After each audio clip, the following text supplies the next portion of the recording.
So po mga kapatid, welcome back sa aking YouTube channel. For today's video mga kapatid ay mag-update lang po tayo sa aktibidad natin sa January 13, 2025. Ito po yung ating sasagawang Peace Rally mga kapatid. Ano po? Mga kapatid, hindi na po sa Liwasang Bonifacio gaganapin ang ating Peace Rally. Ito po ay gaganapin na po sa Quirino Grandstand po. Ano po? Hindi na po sa Liwasang Bonifacio sa may post office. Ano po? Sa may Luneta na po gaganapin ang ating Peace Rally po. Ano po? Yun po yung pinaka-update natin. Ito po yung mga bilin po sa amin mga kapatid ng mga nakaraang pulong namin. Ibabahagi ko po sa inyo. Ano po? Doon muna tayo sa bawal po ang magkalat sa Peace Rally po. Ano po? Kasi po papanatilihin po natin dito yung kalinisan po ng ating isasagawang Peace Rally po. Bawal na bawal po tayo magkalat. At kung tayo po yung minakitang kalat, pulutin po natin. At hanggat maaari mga kapatid, picturean po ninyo kasi nung mga nakaraang Peace Rally natin mga kapatid or rally natin ay may isang network kasi na nagbalita na tayo nga daw po ay hindi naglinis. Ano po? Pero ang katotohanan po nito ay naglinis po ang ating mga scan po. Ano po? Kaya hanggat maaari po, iwasan po natin ang pagkakalat po sa venue ng ating sasagawang Peace Rally po. Pangalawa po ay bawal din po mga may problema po sa kalusugan. Ano po, kung kayo po ay alam nyo may sakit kayo at hindi kayo pwede dito or hindi kayo applicable na talaga pumunta or masama ang pakiramdam nyo, etc. ay huwag na po tayo pumunta. Ano po, kung kayo may problema sa puso, problema po sa mga may sakit o nakakahawang sakit, huwag na po tayo pumunta. Ano po, para po sa inyong kaligtasan po. Pangatlo po ay bawal din po yung mga buntis. Ano po, lalo na mga buntis, bawal po tayo doon kasi baka kayo ma-stress or magkaroon kayo ng magkaroon or may mangyari sa inyo. Ano po, bawal na bawal po yun. Mga senior citizen at saka PWD mga kapatid at saka yung mga bata, mga minor de edad, bawal din po pumunta. Ano po, hanggat maaari stay safe na lang po tayo doon sa ating mga tahanan. Ano po, ngayon po ang Peace Rally po natin ay hindi lang naman po sa Quirino Grandstand gaganapin. Meron din po tayo sa Ilocos Norte yata or Ilocos Sur. Yan po. Tapos meron din tayo sa Visayas, ay meron tayo sa Cebu, tsaka sa Negros o sa Bacolod City. Alam ko yon. Yun ang sabi. At tapos meron din tayo sa Mindanao naman, sa Davao City at saka sa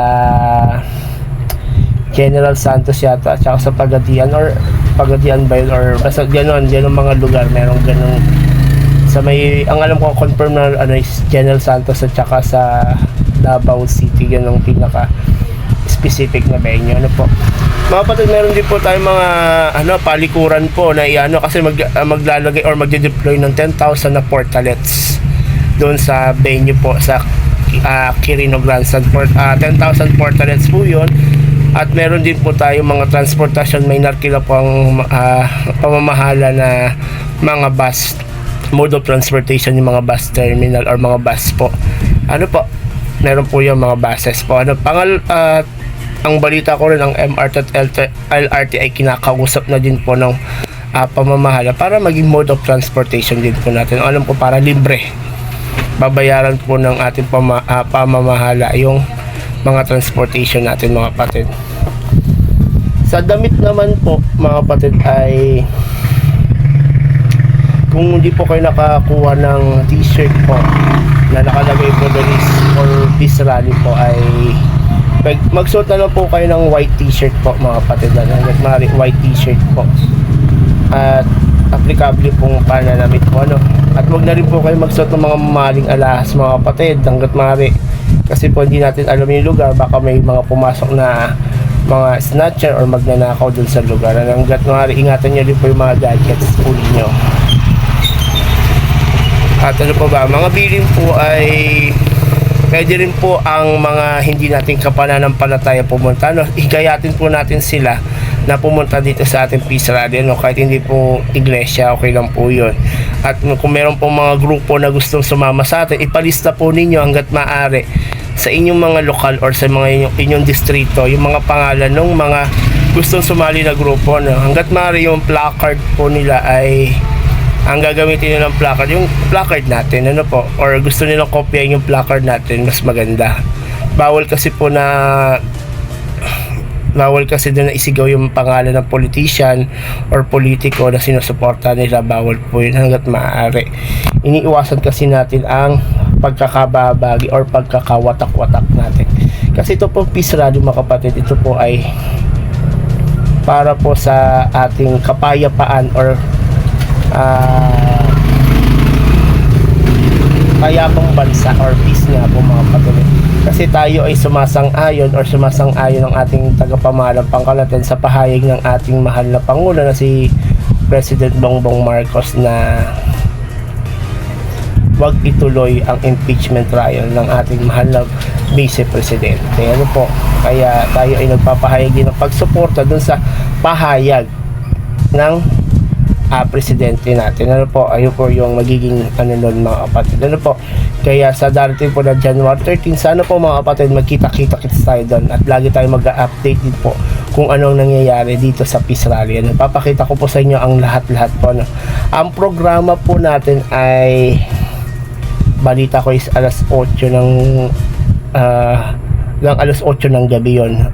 8 PM lang po mga kapatid, at after ng 8 PM na yun ay pwede na tayo magsiuwi po mga kapatid hanggang 8 PM. Ayaw lang kasi ng pamamana na tayo ay gabihin po. Ano po?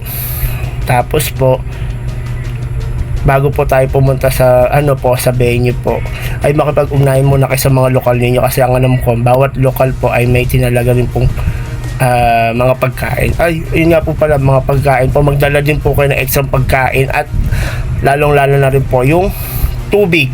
Kasi dun po sa venue ay napakainit po mga kapatid. Kaya doble-doble ingat po tayo mga kapatid, at lagi po tayong mananalangin. Makipag-ugnayan po kasi yung mga lokal na malapit po. Kasi ang pinakamalapit po na lokal po dun ay lokal po ng, hindi ako nagkakabali, lokal po ng Paco.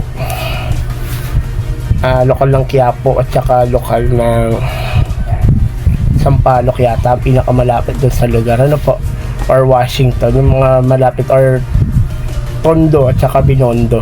Yan, yung mga lokal na malalapit po yan sa Quirino Grandstand mga kapatid.